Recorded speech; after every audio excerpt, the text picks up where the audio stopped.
नमस्कार, हमारे चैनल पर आपका स्वागत है। आज हम इस वीडियो में जानेंगे गणपति जी ने भगवान श्री कृष्ण के बारे में क्या कहा है। महादेव जी श्री कृष्ण के गुणों का वर्णन किस तरह करते हैं और वेदों में किसे परमेश्वर कहा गया है। तो बने रहिए इस वीडियो में अंत तक।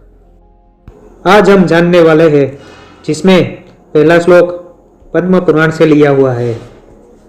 इस श्लोक में स्वयं शिव जी भगवान श्री कृष्ण के बारे में पार्वती जी को बता रहे हैं। शिव जी बता रहे हैं कि स्वाभाविक रूप से ईश्वर तत्व भगवान वासुदेव में ही विद्यमान है। सनातन वेदों में उनको ही आत्मेश्वर कहा गया है। इस श्लोक में शिव जी बता रहे हैं कि भगवान श्री कृष्ण ही परमेश्वर है और वेदों में भी भगवान श्री कृष्ण को ही परमेश्वर बताया गया है। विष्णु पुराण में कहा गया है जिसमें पराशर मुनि और मैत्रेय मुनि का संवाद है। पराशर मुनि बता रहे हैं कि जिसको न तो देवगण, न मुनिगण, न मैं और न तो शंकर जी जान पाते हैं, वही परमेश्वर भगवान श्री कृष्ण का परम पद है। यानी श्री कृष्ण के परम पद को पूर्ण रूप से न तो देवगण जान पाते हैं, न मुनिगण और न ही शंकर जी जान पाते हैं। आगे बताया गया है जिन अभूतपूर्व दिव्य गुण संपन्न भगवान श्री कृष्ण की शक्तियां ब्रह्मा, विष्णु तथा शिव स्वरूपिणी है, वही भगवान श्री कृष्ण का परम पद है। यानी ब्रह्मा, विष्णु और शिव ये तीनों शक्तियां श्री कृष्ण के अधीन है। यानी तीनों शक्तियों के ईश्वर भगवान श्री कृष्ण है। अग्नि पुराण में बताया गया है कि संपूर्ण ऐश्वर्य, संपूर्ण वीर्य, संपूर्ण यश, संपूर्ण श्री, संपूर्ण ज्ञान तथा संपूर्ण वैराग्य, इन सबों को समुदित रूप से भगवान कहा गया है। यानी जो संपूर्ण रूप से ये 6 वस्तुएं जिसके पास है उसे ही भगवान कहा गया है। यहाँ अग्निदेव श्री कृष्ण की बात कर रहे हैं जो वशिष्ठ ऋषि को बता रहे हैं। आगे बताया गया है जो उत्पत्ति और प्रलय, जीवों की गति एवं अगति, विद्या एवं अविद्या को जानता है, वही भगवान कहलाने योग्य है। यानी सिर्फ वही भगवान कहलाने योग्य है जो इन सब चीजों को पूर्ण रूप से जानता हो। और आगे पद्म पुराण के श्लोक में बताया गया है, इस श्लोक में नारद मुनि ऋषि मुनियों को ब्रह्मा जी की बताई हुई बात बता रहे हैं। नारद जी बता रहे हैं कि पूर्व काल में ब्रह्मा जी ने परम सत्य कहा है कि भगवान नारायण कृष्ण से बढ़कर कोई भी देवता मनुष्य को मुक्ति प्रदान करने वाला नहीं है। यानी जिस मनुष्य को मुक्ति की चाहना है उसे नारायण कृष्ण की भक्ति करनी चाहिए। आगे बताया गया है सभी कर्मों को विनष्ट करने वाले भगवान श्री कृष्ण की सेवा से मोक्ष की प्राप्ति होती है।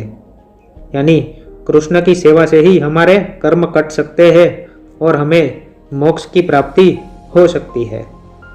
अगला श्लोक ब्रह्मवेत्त पुराण का है, जहाँ गणपति जी भगवान शिव की बताई हुई बात भगवान परशुराम जी को बता रहे हैं। गणपति जी बता रहे हैं उनसे स्थूल, सूक्ष्म आदि विश्व उत्पन्न होते हैं तथा पुनः उन्हीं में विलीन हो जाते हैं। ऐसा बार बार होता रहता है। वैकुंठ से ऊपर 50 करोड़ योजन की दूरी पर गोलोक स्थित है, जिसके ऊपर कोई अन्य लोक नहीं है तथा भगवान श्री कृष्ण के समान कोई अन्य प्रभु नहीं है। हे द्विज, यह सब मैंने शंभु के मुख से सुना था जो तुम्हें बताया है। यहाँ गणपति जी भगवान श्री कृष्ण का वर्णन कर रहे हैं।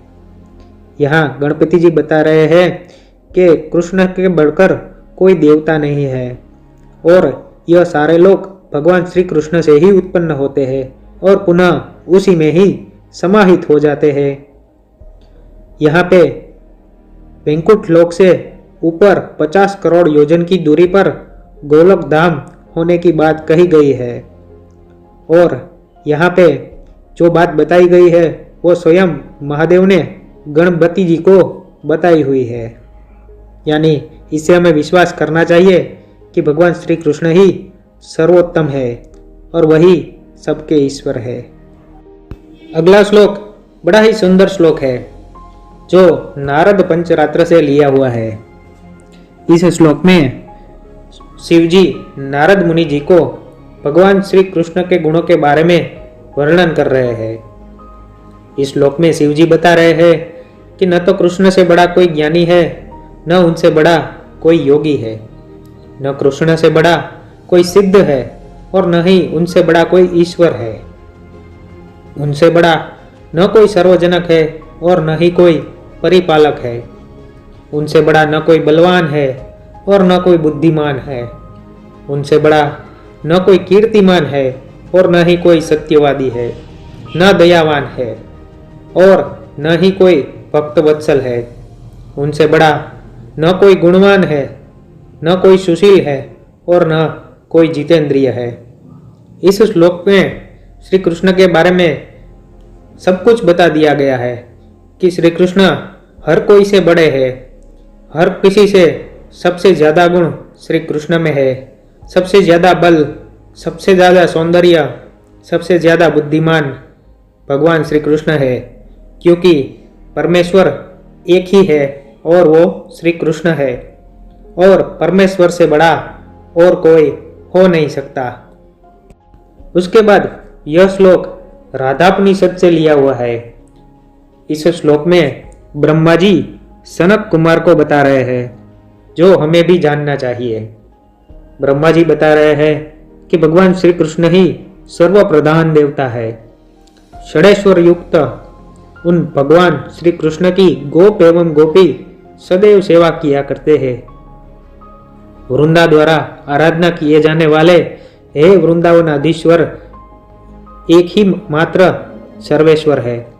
यहाँ वृंदा का मतलब तुलसी जी है, क्योंकि तुलसी जी का ही दूसरा नाम वृंदा है। आगे बताते हैं उनका एक रूप श्री नारायण है जो समस्त जगत के आधीश्वर है। वे प्रकृति से परे और नित्य है, यानी भगवान श्री कृष्ण का दूसरा स्वरूप नारायण स्वरूप है और वही जगत के ईश्वर है। वही प्रकृति से परे है और वही नित्य है, इसलिए वही एकमात्र सर्वेश्वर है। तो ब्रह्मा जी की इस बात से हमें जानना चाहिए कि भगवान श्री कृष्ण के अलावा और कोई ईश्वर नहीं है।